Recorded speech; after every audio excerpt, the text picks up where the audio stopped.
is coming. For the night is dark and full of terrors. That's right, winter is coming. And with winter comes shorter days, driving more at night, driving in horrible road conditions with the snow blowing, driving in heavy fog areas around lakes and coastal areas and things like that. But in general, it's just going to be bad weather. So today we're talking about lighting, putting some auxiliary lighting on your vehicle so that you can be a little safer in the ever-changing weather conditions that we are going to experience on the road. So I'm Tim, the truck's Daisy, and we are hauling paws. This video is going to be super long. Sorry how long it's going to be, but I had to make it long in order to put everything I wanted to put into it to give an idea of what I think about these lights right off the bat. We're going to be talking about the Lasfit 3-inch LED pods coming up next. So let's get to it.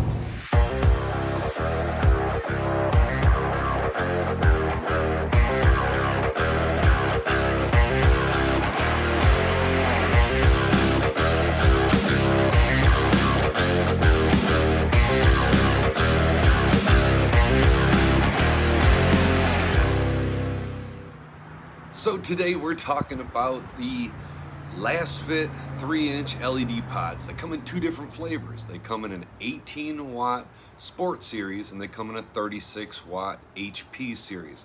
Now I opted to go all 36 watts. I guess go big or go home. Now, full disclosure, I didn't end up paying full price for these lights. So they're not like fully sponsored by Lasfit. I did have to pay for the lights to some degree, but not full price.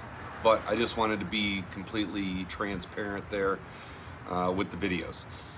So, but I am allowed to say whatever I want to say. I'm making this video on my own accord. So anyway, now these lights also come in 4 different beam patterns. You can get it in the floodlight, which is kind of everywhere, like it sounds like. Spotlight, same thing. It's a spot that goes in a really tight beam. Then they have the driving pattern, which is really cool because it's got a really tight cutoff, so it keeps the glare down below the oncoming drivers, so you get your light going out there. And then they have the fog beam pattern.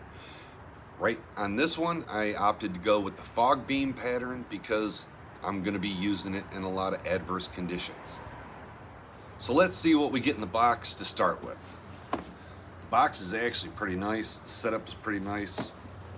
These are designed in California, where the company is based.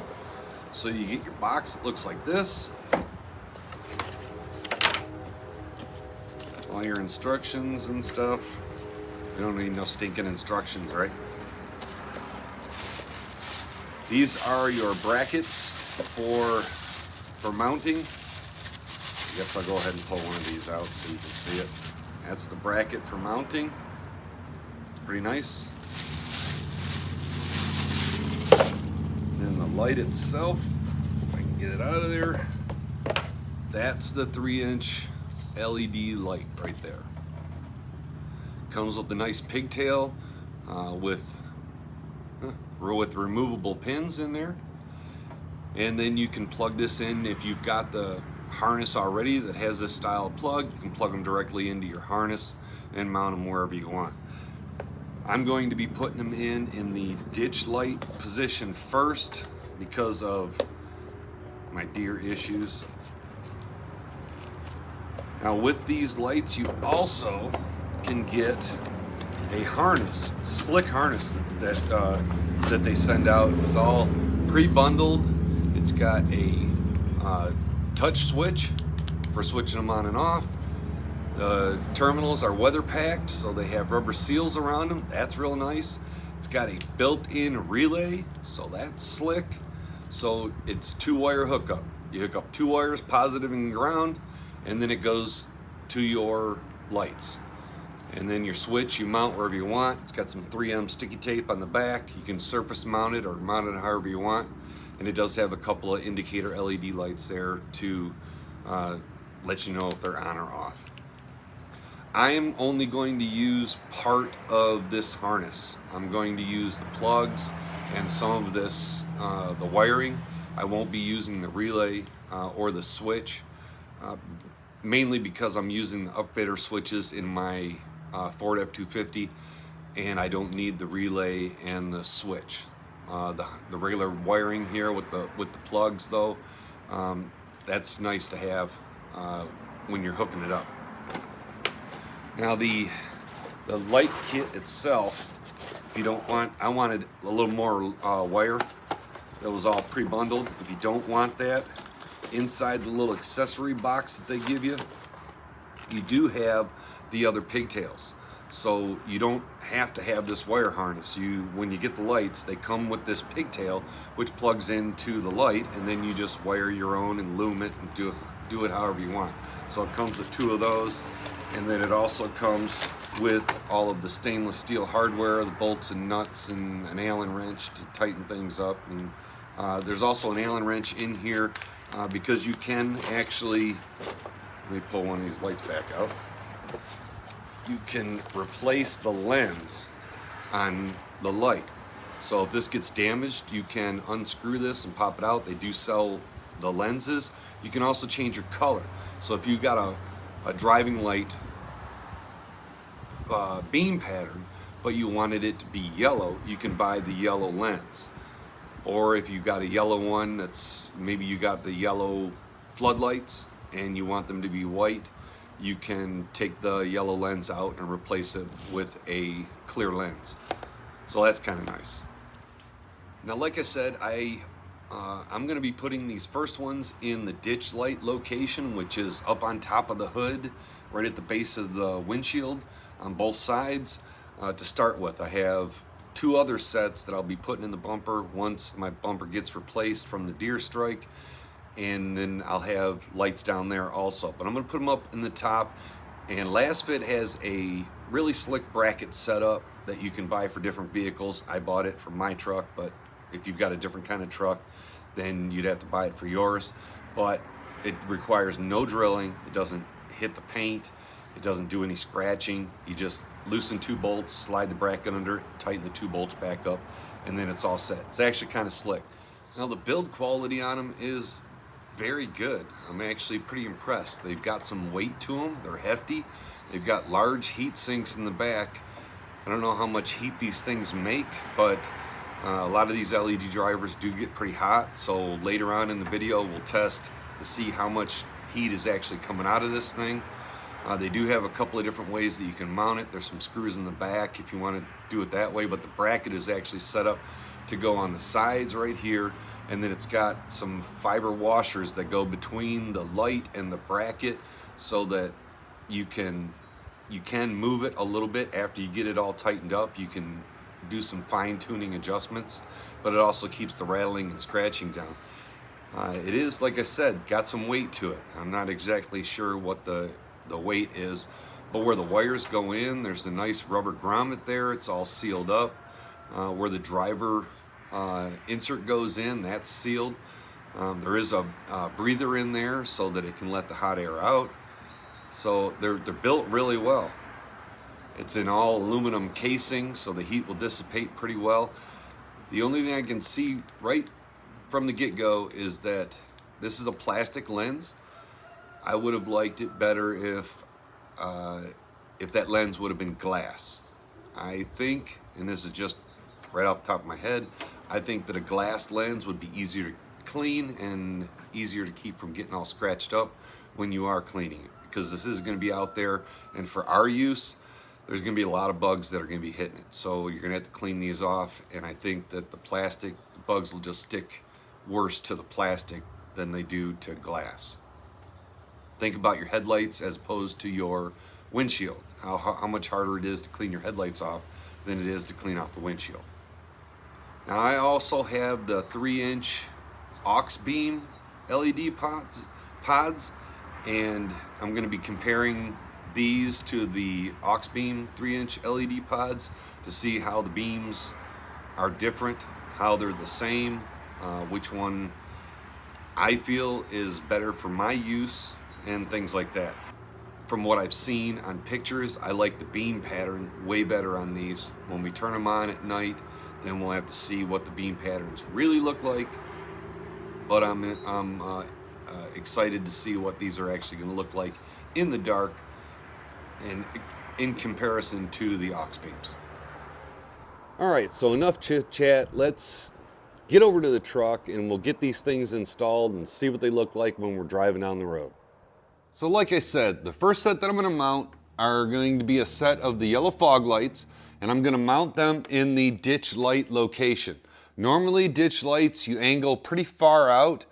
For right now, I'm going to angle them kind of in because of my whole deer problem. Now if you follow me, you know I took a deer strike here. It smashed up all my stuff and my radar and everything else that's in this front bumper, and the front bumper is going to have to be replaced. I was going to be mounting a set of yellow and a set of clear in this location with a special bracket that I got, but I'm going to wait on that right now until the body shop does all their magic and fixes all this stuff. But it'll be a couple of weeks before they have the parts available to fix all that and my radar and all that stuff over there. So we're just going to concentrate on the ditch lights up top for now. So since I had the deer problem, I'm just going to mount the one set of lights for right now. Once they order the parts and get all the parts in and get the front end fixed, then I'll do the video for the other lights and how they get installed. I'm going to be mounting these right here in the ditch light location. You can buy a bracket for most vehicles from Lasfit. It's slick, it goes right underneath the hood, pops up and gives you a little bracket place to put these things. On this vehicle, it mounts right to the two screws that the hood mounts to. It's powder coated black and looks really nice. So I think they'll be a good fit for the truck. I'm going to mount the one set so at least I have some light while I'm out on the road waiting for parts for the front end. And like I said, I'm not going to use the entire harness that you can get with these lights. It's a slick harness, but I'm going to wire it into the upfitter switches on this Ford. Some vehicles have switches down by the radio. The Ford has one in the overhead console, and I'm going to put it right on one of those switches up there.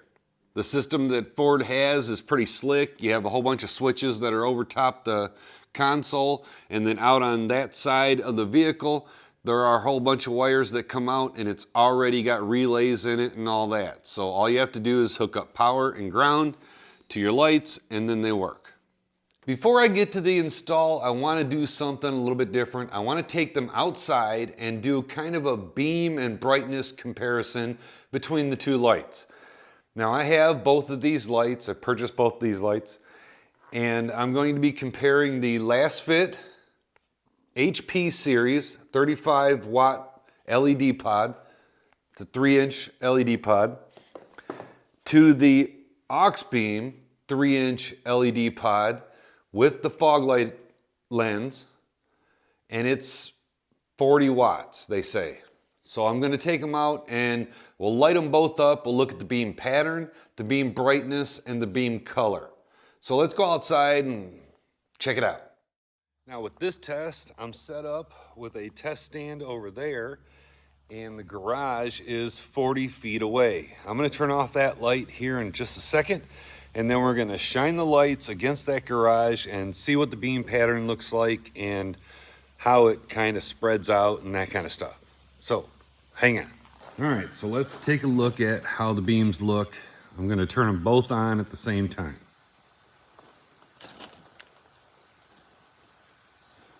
The aux beam is on the left and the Lasfit is on the right. You can see the beam pattern there. I'm going to turn off the aux beam for just a second. And that is the beam pattern for the Lasfit. That is an incredible cutoff line. It's got a little bit of a kind of a reddish tinge at the top, which is fine for me. I think it'll help not blinding oncoming traffic. Not that I'm gonna be running these in traffic, but there's always that time where you come around the corner and there's somebody there. So it's not that bad. I really love the cutoff pattern on that thing. There's no light spill down in the front. There's very little. I mean, the camera's picking up way more than I'm seeing with my eye. There's a little bit of light spillage that's going straight down there, but not much at all. All of the light is going up there. That's only one light, and that's spanning 3 garage doors. So if you have 2 of them out there and you angle them out just a little bit, you could get a really, really wide pattern off that thing. So now let's turn off the Lasfit and we'll turn back on the aux beam.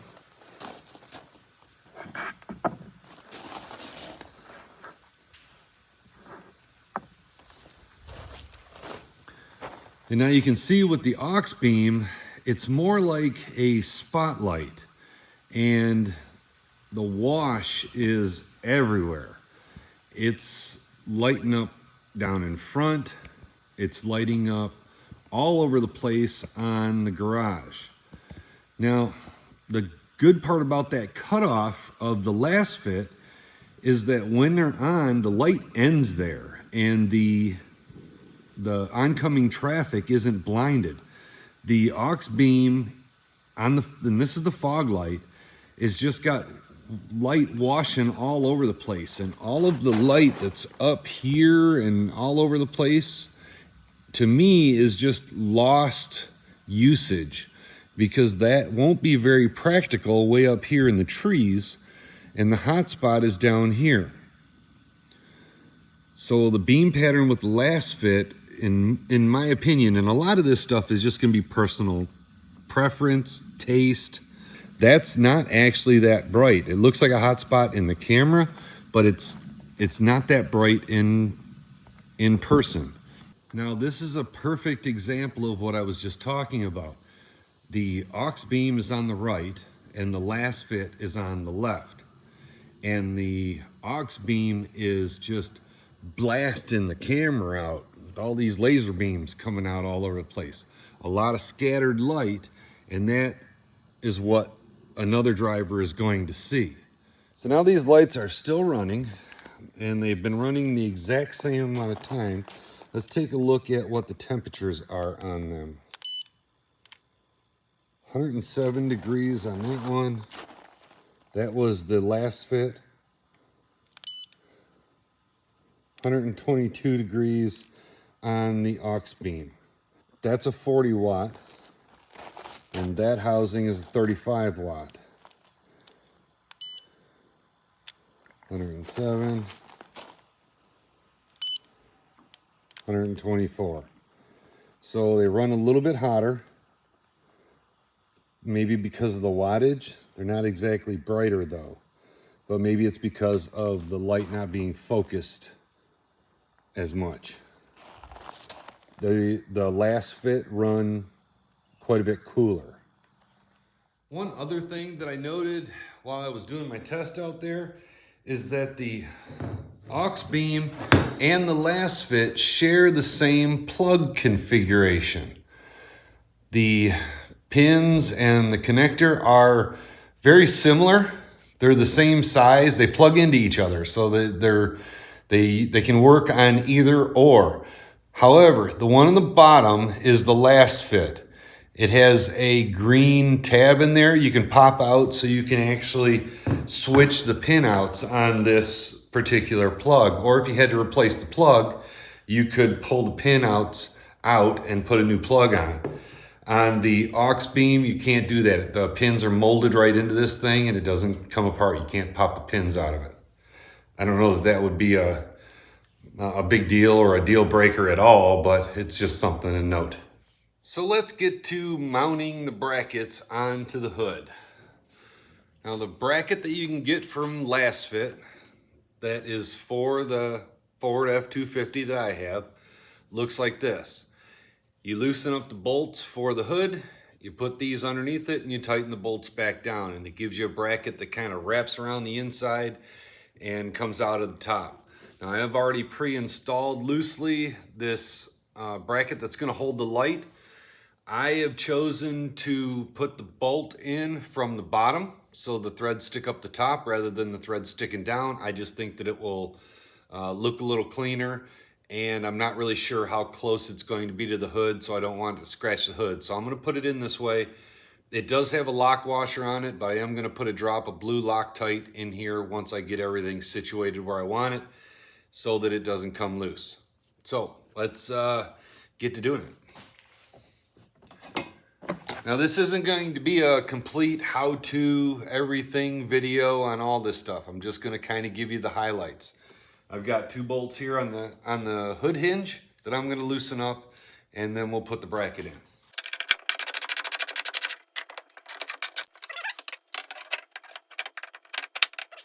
There is some movement in it also for adjustment. I'm looking back at this back corner back here to make sure that it's not touching the hood. And it's not, but I do see one problem already in the making. Let me show you what's going on over here.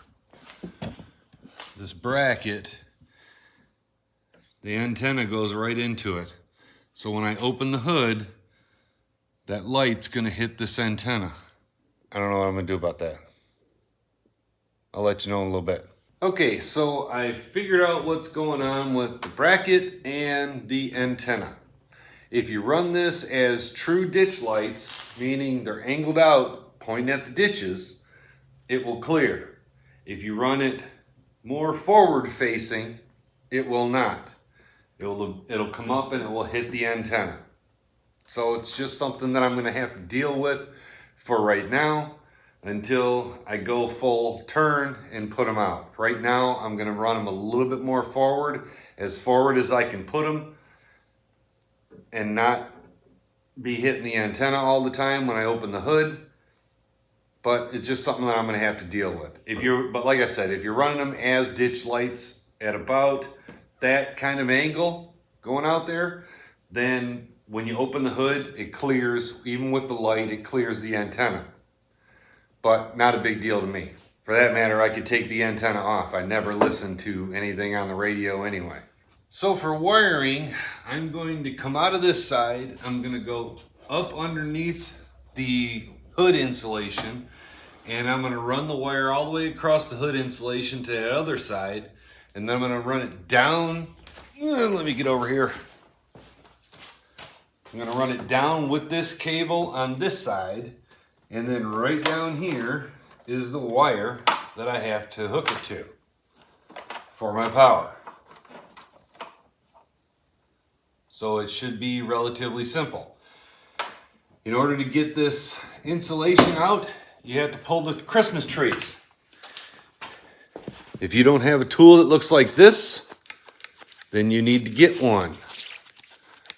If I can, I'll put a link in the description for it. You don't need, this is a Blue Point or Snap-on. You don't need this, the Snap-on one, but these are awesome for Christmas trees. Basically, you just take this, you stick the Christmas tree, you stick this under the Christmas tree, squeeze the pliers, and it pulls the Christmas tree out while it presses on this side. And if you have to, you can put a rag underneath it and do that, or paper towel, and it doesn't scratch the paint if you're pulling Christmas trees out of paint. But this is a handy dandy tool for pulling Christmas trees out.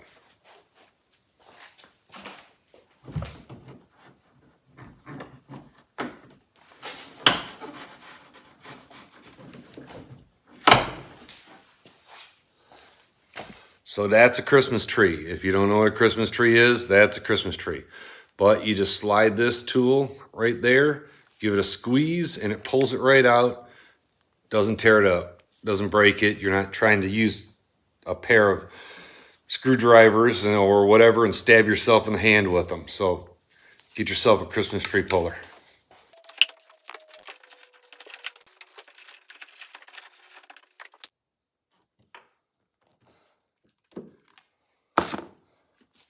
Here's a tip. Always solder on a piece of wood, and you can use one of these little clamps to hold your wires in place while you get it all set so you can get a good solder joint on it.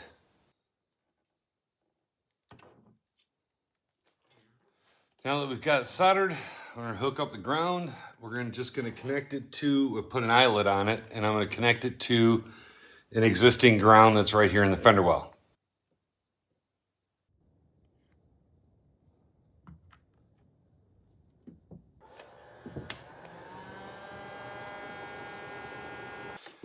Now, one of the things that I like to do when I'm doing a 2-wire to 1-wire solder connection, I mean, you have to go through the normal, spread the wires out, put them together, twist them together, all that soldering stuff. You can look up videos on how to solder. There's like a million of them on YouTube. But I like to put a dab of the liquid electrical tape on the joint first, and then slide the heat shrink over it, and then heat shrink that. And what it does is where those 2 wires come in on one side of the heat shrink, there's actually going to be a gap in there that water can get in, because the heat shrink can't go between those 2 wires. It wraps around them, but it leaves that little tiny gap that it can get in, that water can get in to screw up that connection, start corroding it and stuff like that. So I put the liquid electrical tape on there, and then I slide the heat shrink over it, then I heat shrink it. And anytime that I'm doing any electrical stuff, I solder and heat shrink, and if I have to, then I use a dab of this inside my heat shrink joints, but I still heat shrink everything. Zip ties are your friend. So the lights themselves, they still need to be tightened and aimed, but let's see if all the work paid off and they actually work.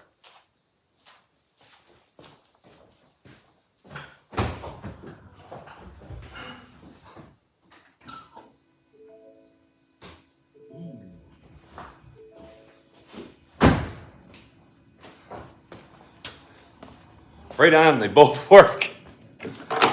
It's always a good feeling after you do all that work, crap actually turns on, right? Well, now the test is to take it out on the road and see what they look like out on the road. First, I gotta snug them up just a little bit more. Then I'm gonna put them against the garage, get them aimed the way that I want them, and then we'll take them out on the road and probably have to do a little bit of fine tuning, aiming where I want them, and then see what they look like out on the road. Okay, so I have them aimed about where I want them, and now it's time to see how bright they are on the road. So here they are. Look at the cutoff on those. I love that. They are so bright. I've got them angled slightly out, but the beams cross in the front and give me good visibility in the front, and then give me incredible visibility off to the edges, into those bushes. Now, the camera's picking up more than what I'm seeing with my eye. That glare on the hood there, I don't really see a whole lot. I mean, I do see it, but I don't see a whole lot with my naked eye. The camera's picking it up a lot better with the low light mode. And when I back up, if you look over to that side, I'm trying to get this like as much as where my eyeballs would be as possible. I hardly see anything going out that side over there. But the light out there is just phenomenal. Now, if I turn my headlights on, my headlights are down here, and I've got the fog lights aimed out beyond the headlight beam pattern there. So that's with the headlights and the fogs. That's just the headlights. And the fogs are out there a little bit further and a little bit wider. And I really like the extra illumination that they're giving out there. You can see they illuminate so much more off to the side compared to the headlights. If I turn the fogs off, you don't see as much to the sides over there. Turn them on, I can see further off to the sides, and I can see further down the road with them. Really, really impressed with that beam cutoff. So now let's see it driving down the road here, on the country road. We'll turn them on.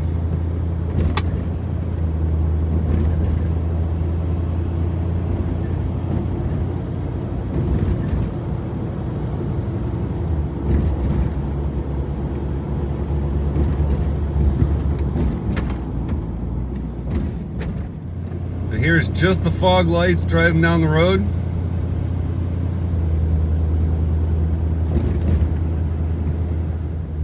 Now keep in mind, my goal with these lights are not to cast light 10 miles down the road. The driving lights will provide a white light that goes down the road.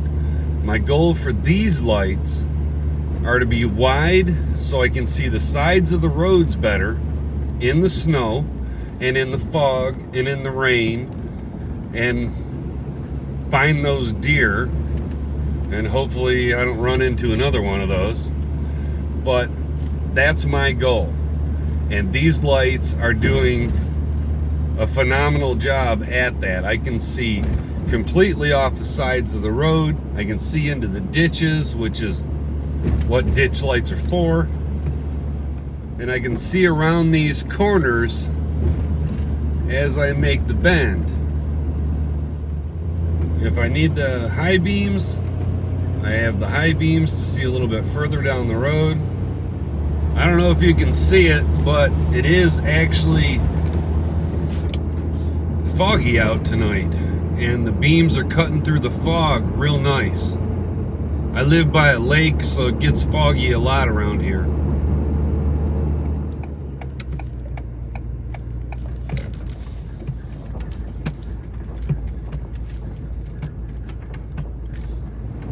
I've been driving with these lights now for 8,730 miles. Currently driving across the Nevada desert in a deer area. So I've got them on, spreading them out so I can see off the sides of the roads. And in every night that I've run them, I've not been flashed by a single vehicle on the other side of the highway. I don't run them when I get up behind another vehicle, but as a test, I ran them past a few cars and nobody flashed me. And now, in almost, well, I guess it's been about a week and a half, and I've driven 8,700 miles, nobody has flashed me.